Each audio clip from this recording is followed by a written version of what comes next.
अतर साहब, ये फरमाइएगा कि गुज़िश्ता रोज़ 8 रुकनी बेंच समाअत कर रहा था प्रैक्टिस एंड प्रोसीजर बिल के हवाले से, जिसको सस्पेंड भी किया गया। उसमें रिमार्क्स ये दिए गए जजेस की जानिब से कि पार्लियामेंट बहरहाल काबिल एहतराम है उनके लिए भी। तो अब अगर ये फंड्स का मामला भी पार्लियामेंट में गया और आज इन कैमरा इजलास भी असम्बली का है जिसमें सिक्योरिटी के हवाले से बात की जाएगी, वज़ीर आज़म ने ये कहा था कि वो पॉलिसी बयान भी देंगे। सिक्योरिटी के हवाले से भी कोई करारदाद इस तरह से अगर आ जाती है पार्लियामेंट से, तो ये फिर आप समझते हैं कि ये दोनों इदारों के एक कॉन्फ्रेंट्रेशन की सूरत हाल मजीद पैदा करने की कोशिश की जाएगी? क्या अहमियत होगी फिर इन करारदादों की? देखिए, पहली बात ये है कि जिस तरह मैंने कहा कि ये सियासी हिकमत अमली है। जो पहले यहाँ से करारदाद आई थी जिसके ऊपर तकरीबन 42 अरकान ने साइन किए थे, उस करारदाद के ऊपर भी किसी जो आपकी सीनियर लीडरशिप है सियासी, उसमें से किसी भी मोअज़्ज़िज़ शख्सियत ने साइन नहीं किए।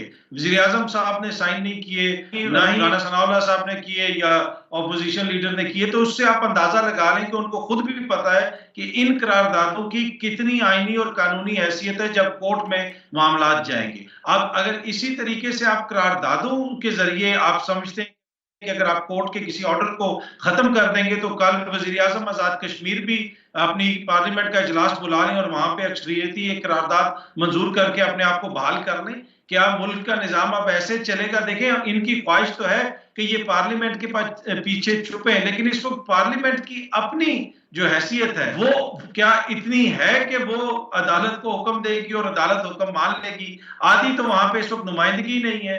पार्लियामेंट के अंदर अपोजिशन जो लीडर वो कहते हैं मैं हुकूमती टिकट का उम्मीदवार हूं। तो ये सारी एक बड़ा भोंडा किस्म का सियासी खेल खेलने की कोशिश की जा रही है। हाँ, सिक्योरिटी के मसाइल हो सकते हैं। ये हुकूमत का जो बयानिया है वो तो आलमी सतह पे अब माना जा रहा है। स्वीडन वालों ने अपनी एम्बेसी इस्लामाबाद में बंद कर दी है। तो ये मेरे ख्याल में दुनिया की शायद वाहिद हुकूमत होगी जो एक जोहरी ताकत है, दुनिया को ये बता रही है कि हमारे पास 5-10 मिलियन डॉलर नहीं है इंतखाबात करवाने के लिए, सिक्योरिटी के हालात इतने खराब हैं। अब क्या हम दुनिया को कहेंगे कि जी जो स्वीडन की एम्बेसी बंद हुई है उसको दोबारा खुलना चाहिए क्योंकि यहाँ तो हालात बिल्कुल ठीक है? वो आपको आगे से बताएंगे। आपकी हुकूमत का ये अपना मुकदमा है, हम तो उनके आर्ग्यूमेंट सुन के ये बात कर रहे हैं। तो मेरे ख्याल में सियासी मुकासद के लिए ये सिक्योरिटी सिचुएशन को भी इस्तेमाल कर रहे हैं, फाइनेंशियल अच्छा सिचुएशन को साहब, भी ठीक है, इस्तेमाल कर रहे ये हैं। सियासी चालें हैं, मान लिया, लेकिन अब सुप्रीम कोर्ट के बेंच के हवाले से भी तो तहफ़्फ़ुज़ात का इजहार काफ़ी दफ़ा किया जा चुका है। फुल कोर्ट का मुतालबा कर रहे हैं और बाकायदा तौर पर करारदाद में ये कहा गया था कि ये फैसला काबिल कबूल नहीं है क्योंकि इस बेंच के हवाले से हमें तहफ़्फ़ुज़ात हैं।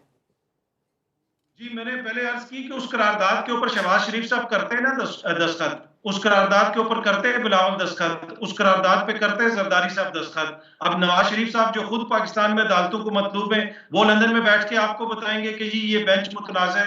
क्या सुप्रीम कोर्ट के 8 मोअज़्ज़िज़ जज साहिबान वो आइन और कानून को नहीं समझते? कल उनका भी फैसला आया, ये कहते हैं हम उसको भी रद्द करते हैं, उसको भी नहीं मानते। फिर ये अपनी मर्जी का कोई बेंच बना लें जिसमें ये खुद ही बैठ जाएं और वहीं पे अदालत लगा लें। ऐसा तो नहीं होता ना, इस तरह तो अनारकी फैलती है। तो सुप्रीम कोर्ट जो है उसके हुक्म को हम मानेंगे।